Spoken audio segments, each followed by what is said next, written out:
नमस्कार, मैं हूं आपके साथ में मानसा मलिक। सच कड़वा होता है क्योंकि सच में मिर्च मसाला नहीं होता, सच में ड्रामा नहीं होता, सच में मिलावट नहीं होती। और बीते 28 वर्षों से जी न्यूज का आपके साथ सच का रिश्ता है। और बीते कई दिनों से हाथरस पर जब बाकी चैनल खबरों में मिलावट करके आपको दिखा रहे हैं, तब हमारी जिम्मेदारी आपके प्रति और भी ज्यादा बढ़ जाती है, क्योंकि हाथरस का सच वो नहीं जो बाकी चैनल दिखा रहे हैं।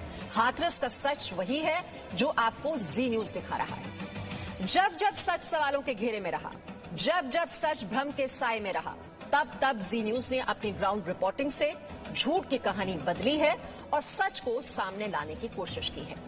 हाथरस में एक दलित लड़की से बेरहमी से रेप की जिस कहानी को बुना गया, हमने उस कहानी की पोल खोल कर रखी। आपको याद दिला दें, ऐसा ही एक वाकया 2018 में भी हुआ था।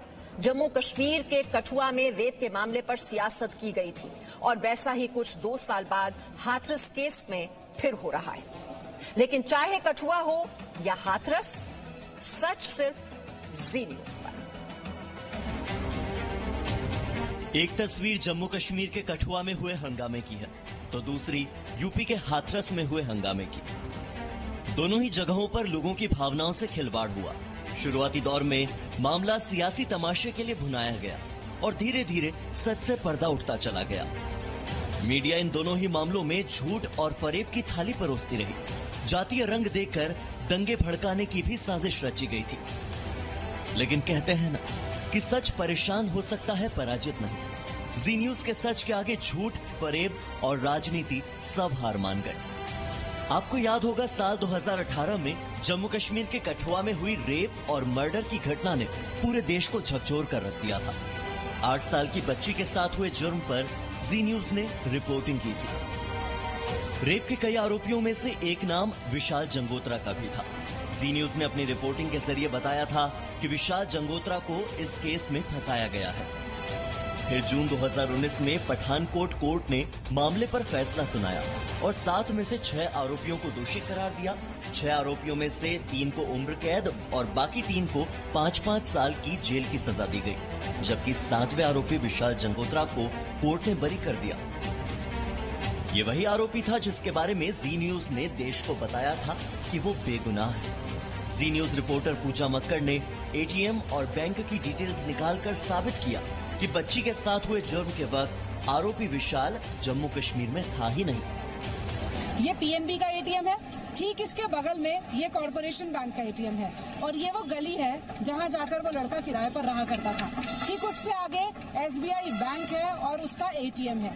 अब जाकर क्राइम ब्रांच ने एसबीआई से रिकॉर्ड निकलवाया है, बैंक से एटीएम की जो मशीन थी जहां पर उस एटीएम को इस्तेमाल किया गया, वहां से सीसीटीवी फुटेज निकाली गई है और अब उसकी तहकीकात की जा रही है। पहली बार कोर्ट ने किसी न्यूज चैनल का नाम लेकर उसकी रिपोर्टिंग के आधार पर अपना फैसला सुनाया। इसी केस में एक निर्दोष छात्र विशाल जंगोत्रा को अदालत ने बरी कर दिया, उसे निर्दोष पाया। अपने फैसले में अदालत ने जी न्यूज की रिपोर्टिंग की तारीफ की है और यही सच्ची पत्रकारिता की जीत है। आपने ये नोट किया होगा कि आजकल मीडिया हाउसेस को, न्यूज चैनल्स को सिर्फ नकारात्मक बातों के लिए ही याद किया जाता है। कहा जाता है कि मीडिया हर समय नेगेटिव खबरें दिखाता है, नकारात्मक बातें आपको बताता है, और ऐसा बहुत कम होता है कि कभी कोई अदालत किसी न्यूज चैनल की तारीफ करती है। अब एक बार फिर जी न्यूज ने हाथरस मामले के चारों आरोपियों पर ग्राउंड रिपोर्टिंग की है। हमने आपको दिखाया कि हाथरस पीड़िता और आरोपी संदीप सिंह के बीच फोन पर बातचीत होती थी, जबकि 4 में से 2 आरोपी वहां मौजूद ही नहीं थे। दरअसल हाथरस मामले को गैंगरेप का मामला बताकर देश में सनसनी फैलाई गई और खबरें चली कि रेप के बाद पीड़िता की जीभ काट दी थी। लेकिन जी न्यूज ने सबूत के तौर पर पीड़िता की मेडिकल रिपोर्ट दिखाई, जिसमें रेप की बात नहीं है और जीभ काटने का भी जिक्र नहीं है। जब कठुआ केस की तरह हाथरस केस में भी सियासी खेल खेला जा रहा था और पीड़िता के अंतिम संस्कार पर लगातार यूपी सरकार को घेरा जा रहा था, तो जी न्यूज ने सुप्रीम कोर्ट में दाखिल यूपी सरकार का वो हलफनामा आपको दिखाया, जिसमें साफ तौर पर लिखा है कि इस मामले में पीएफआई जातीय हिंसा भड़काना चाहती थी और इसीलिए जल्दबाजी में अंतिम संस्कार करना पड़ा। हमने आपको हिंसा की साजिश को लेकर दर्ज एफआईआर की कॉपी भी दिखाई। एफआईआर की कॉपी, हलफनामा और मेडिकल रिपोर्ट ही नहीं, जी न्यूज रिपोर्टर ने आपको पीड़िता और आरोपी के फोन की कॉल डिटेल्स भी दिखाई, जिसमें यह साफ हुआ कि पीड़िता के बड़े भाई के नंबर से मुख्य आरोपी संदीप से बातचीत हुई और अक्टूबर 2019 से मार्च 2020 के बीच 5 घंटे तक बातचीत हुई। आपको याद दिला दें कि जब कठुआ रेप केस को लेकर लगातार दुष्प्रचार हो रहा था, एक निर्दोष को दोषी करार दे दिया गया, तब जी न्यूज ने मुश्किल रास्ता चुनकर सच दिखाया था। और आज हाथरस केस में भी हम आपको फेक वायरल ऑडियो की क्लिप और फर्जी वीडियोस का सच बता रहे हैं, ताकि मामले को अब और लटकाया और भटकाया न जा सके। आप ये समझने की कोशिश कीजिए कि हर बार जाति, मजहब, रंग और क्षेत्र के नाम पर आपको बांटने की कोशिश होती है। चुनावों के दौर में आपको खरीदने की साजिश होती है, लेकिन आपको जागरूक करना हमारी जिम्मेदारी है। फिर चाहे कठुआ हो या फिर हाथरस, हर सच जी न्यूज पर ही दिखेगा। ब्यूरो रिपोर्ट, जी मीडिया।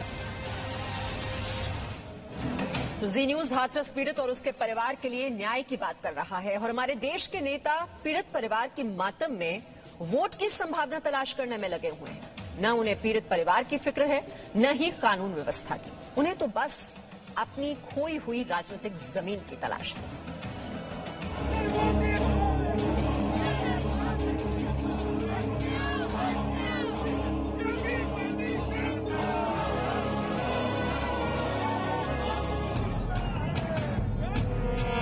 रेप पर राहुल गांधी की सिलेक्टिव सियासत। ये तस्वीर न देश भूला है और न ही कांग्रेस भूली होगी। 13 अप्रैल 2018 को राहुल गांधी आधी रात को कैंडल मार्च के लिए निकलते हैं। कठुआ गैंगरेप पीड़ित के लिए इंसाफ की मांग करते हैं, लेकिन अफसोस कि बलरामपुर में हुए रेप के मामले में वो न सिर्फ सिलेक्टिव हो जाते हैं बल्कि खामोश भी रहते हैं। इंसाफ के लिए कैंडल मार्च तो दूर, कांग्रेस के नेता और कार्यकर्ता सड़कों पर भी नहीं दिखते। वहीं जैसे ही हाथरस मामले में जाति का रंग नजर आता है तो राहुल रेप के लिए सेंसिटिव हो जाते हैं। राहुल गांधी और प्रियंका गांधी का रेप की अलग अलग घटनाओं में भगवा और हरा रंग ढूंढना, कांग्रेस का जाति देखकर सेंसिटिव हो जाना उनके चरित्र का परिचय देता है। इन दोनों मामलों में फर्क बस इतना है कि कठुआ में मजहब की राजनीति होती रही और हाथरस में जाति के नाम पर। वैसे कांग्रेस अकेली नहीं थी। हाथरस केस में जाति एंगल के सामने आते ही कई राजनीतिक पार्टियों का राजनीतिक पर्यटन शुरू हो गया। कांग्रेस के बाद समाजवादी पार्टी, आम आदमी पार्टी और आरएलडी ने भी सड़कों पर उतरकर शक्ति प्रदर्शन किया। सिलेक्टिव होकर हाथरस केस में सिंपैथी जुटाना शुरू कर दी। वहीं भीम आर्मी ने भी दलित के नाम पर विक्टिम कार्ड खेलकर अपना नाम बनाने की कोशिश की। जो कहते हैं कि देश में जाति और धर्म की राजनीति नहीं होनी चाहिए, उन्होंने हाथरस में कैसे जाति की राजनीति की, कैसे पीड़ित और आरोपियों की जाति के आधार पर समाज को बांटने की कोशिश की। जरा देखिए, ये उसी राजनीति के चेहरे हैं। जिस प्रकार गरीब दलित बेटियों के साथ कुकृत्य हो रहा है, कैसा माहौल देश में बन रहा है, खास करके हमारे सबसे कमजोर और दलित समाज के ऊपर। दलितों के खिलाफ तो लगातार जुल्म हो रहा है। रेप एंड मर्डर एक दलित लड़की का होता है। और इस वक्त हम सीधे रुक करेंगे, योगी आदित्यनाथ कुछ बोल रहे हैं, सीधे वहीं। सबको इसके प्रति सचेत रह करके कार्य करना होगा और इसीलिए आज बागा और मऊ के कार्यकर्ताओं के साथ संवाद बनाते हुए मुझे बहुत आनंद की अनुभूति हो रही है। उन्नाव जनपद का अपना इतिहास है, पौराणिक इतिहास है।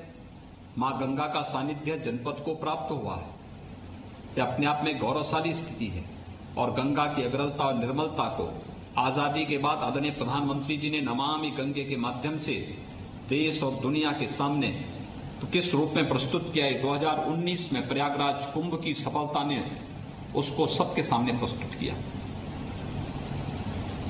देश की स्वाधीनता की लड़ाई में जनपद उन्नाव का अपना योगदान रहा है। महान क्रांतिकारी चंद्रशेखर आजाद की भूमि होने के नाते साहित्य के क्षेत्र में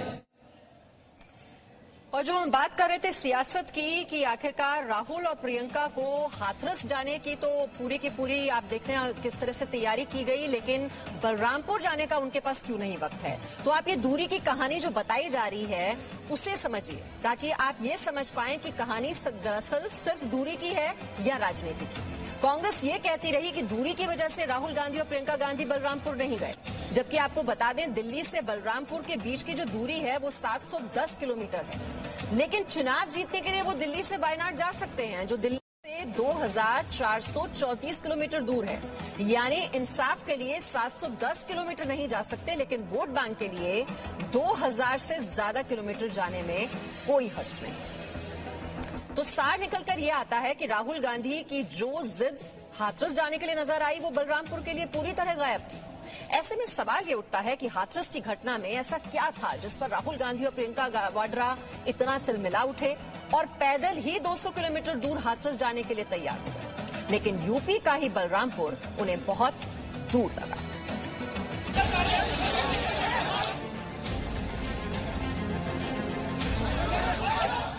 राहुल गांधी और प्रियंका वाड्रा हाथरस पर जितना ज्यादा हल्ला हंगामा कर रहे हैं, बलरामपुर पर उतने ही खामोश हैं। बलरामपुर जाने की कोशिश क्यों नहीं कर रहे हैं? इस सवाल का जवाब भी जब आप ढूंढेंगे तो अंत में सोशल मीडिया का नाम सामने आएगा। हाथरस के मामले में भी बड़े पैमाने पर सोशल मीडिया की ताकत का दुरुपयोग किया गया है। सोशल मीडिया के जरिए हाथरस की घटना के बारे में कई गलत जानकारियां फैलाई गई। इसे सोशल मीडिया पर ट्रेंड कराया गया। देखते ही देखते कई न्यूज चैनलों ने वो झूठी खबरें दिखानी शुरू कर दी जो सोशल मीडिया पर फैलाई गई थी।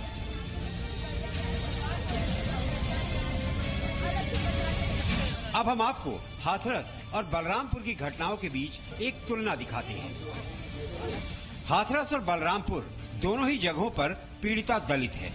हाथरस की तरह बलरामपुर में भी पीड़िता के साथ बर्बरता हुई और उसकी मौत हो गई। हाथरस की घटना में रेप की पुष्टि नहीं हुई है, जबकि बलरामपुर में बलात्कार की पुष्टि हो चुकी है। दोनों ही मामलों में अधिकतर आरोपी गिरफ्तार कर लिए गए हैं। हाथरस के मुख्य आरोपी का नाम संदीप है, जबकि बलरामपुर के मुख्य आरोपियों का नाम शाहिद और साहिल है।